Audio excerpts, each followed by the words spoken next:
कश्मीर के पहलगाम में आतंकी हमले के बाद पाकिस्तान इन दिनों लगातार परमाणु हमले की बात कर रहा है। लेकिन इसी बीच सबसे पहले हम जानते हैं कि भारत परमाणु हथियारों के मामले में किस पायदान पर है, कितना पावरफुल है और पाकिस्तान को किस कदर मिट्टी में मिला सकता है।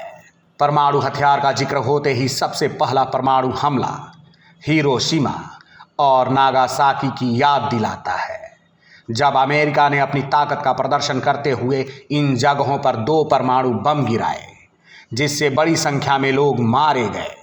इन दिनों 2 परमाणु संपन्न देश भारत और पाकिस्तान के बीच युद्ध की चर्चा फिर तेज हो चुकी है। पाकिस्तान के मंत्री कई बार परमाणु हमले की धमकी दे चुके हैं, लेकिन क्या आपको यह मालूम है कि परमाणु हथियारों पर देश कितना खर्च करते हैं या भारत ने परमाणु हथियार पर कितने रुपए खर्च किए हैं? जब जापान में परमाणु बम गिरे तो इससे लोगों की जान तो गई ही, साथ ही साथ उस देश का भारी नुकसान हुआ। लेकिन फिर भी दुनिया के देश परमाणु हथियारों के रखरखाव में सालाना 91.4 अरब डॉलर का खर्चा करते हैं।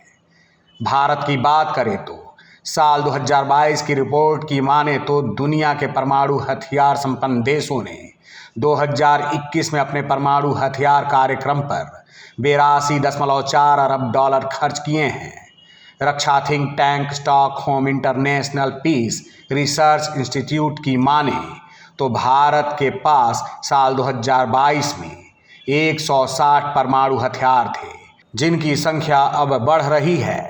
रिपोर्ट की माने तो परमाणु हथियारों पर रूस 8.6 अरब डॉलर, अमेरिका 44.2 अरब डॉलर, यूके 6.8 अरब डॉलर, चीन 11.2 अरब डॉलर, फ्रांस 5.9 अरब डॉलर, भारत 2.3 अरब डॉलर, पाकिस्तान 1.1 अरब डॉलर, इजराइल 1.2 अरब डॉलर और नॉर्थ कोरिया 642 मिलियन डॉलर निर्माण और अपग्रेड पर खर्च किए हैं।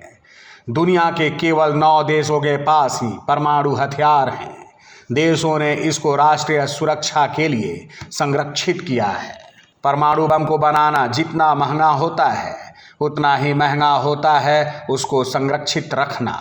रक्षा think tank Stockholm International Peace Research ने कुछ वक्त पहले इस बात की चेतावनी दी थी कि सभी 9 देश अपने परमाणु हथियारों को बढ़ाने में जुटे हुए हैं।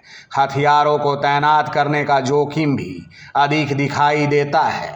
तो पाकिस्तान को इस आंकड़े को सबसे पहले देख लेना चाहिए कि भारत को धमकी देने वाले किस पायदान पर हैं और उनकी औकात क्या है।